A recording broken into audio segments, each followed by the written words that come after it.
Hello everyone, good morning সবাইকে। আজ আমাদের এখানে কিসের মেলা?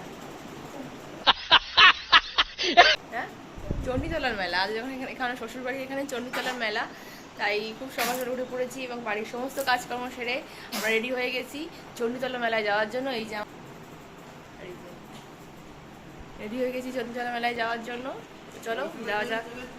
এটা আমার নিউ ড্রেস, তাই ওই ড্রেসটা চেঞ্জ করে এই ড্রেসটা পরে নিলাম।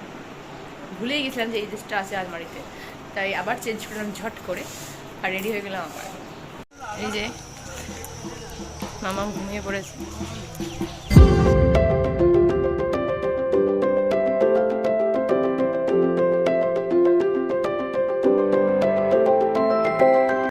মেলায় পৌঁছেই সবার প্রথমে পুজোর ডালা কিনে নিয়ে চলে গেছিলাম পুজো দেওয়ার জন্য। পুজোর ওখানে প্রচণ্ড ভিড় ছিল, আর সব থেকে বড় কথা হচ্ছে ওখানে গিয়ে আমি জানতে পারলাম যে অ্যাকচুয়ালি মেলার নাম হচ্ছে উলাই চণ্ডীর মেলা। আর এই প্রথম আমি কোনো মেলায় গেলাম, তা আবার সকালবেলায়। আমি এর আগে যতগুলো মেলায় গেছি সব কটাই সন্ধ্যেবেলা কি বিকেলবেলায় গেছি। এই মেলাতে কিন্তু এখনও কাঠাবলির রীতি চালু রয়েছে। চলো, পুজো দেওয়ার সময় হয়ে গেছে, পুজো দেওয়া যাক। পুজো দেওয়া হয়ে গেছে আর এখন আমরা কচুরি খাবো, খেয়ে দেখি মেলা ঘুরে বেড়াই। কচুরি খেতে খেতে দেখি মাম্মাম উঠে পড়েছে। মামামের জন্য একটা কিছু কিনতে হবে, তাই ফুনফুনি কিনেছি আজকে। আমাদের এখান থেকে সবাই ফুনফুনি বলে, আমরা কি বলতাম ছোটোবেলায় মনে নেই, যেগুলো ওই হাওয়া দিলে ঘোরে, ওইগুলোকে কী বলে কে জানে। তোমরা সবাই কমেন্ট করে জানিও কিন্তু ওগুলোকে তোমাদের ওখানে কী বলে। আর এরপর বাড়ির জন্য জিলিপি কিনলাম আর বাদাম কিনলাম।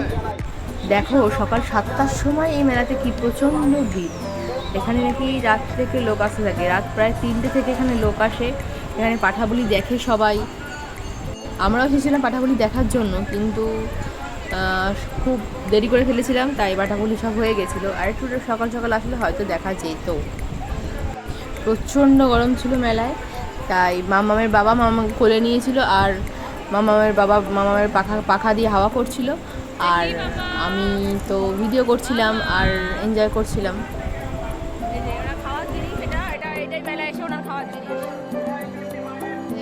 মেলা ঘোরা শেষ, আর এই যে ইনি আমার কোলে এখন দাঁড়িয়ে আছেন। আইসক্রিম খেতে নিনি, কী খেতে নিনি, আইসক্রিম খেয়েছেন আর কিছু খাননি।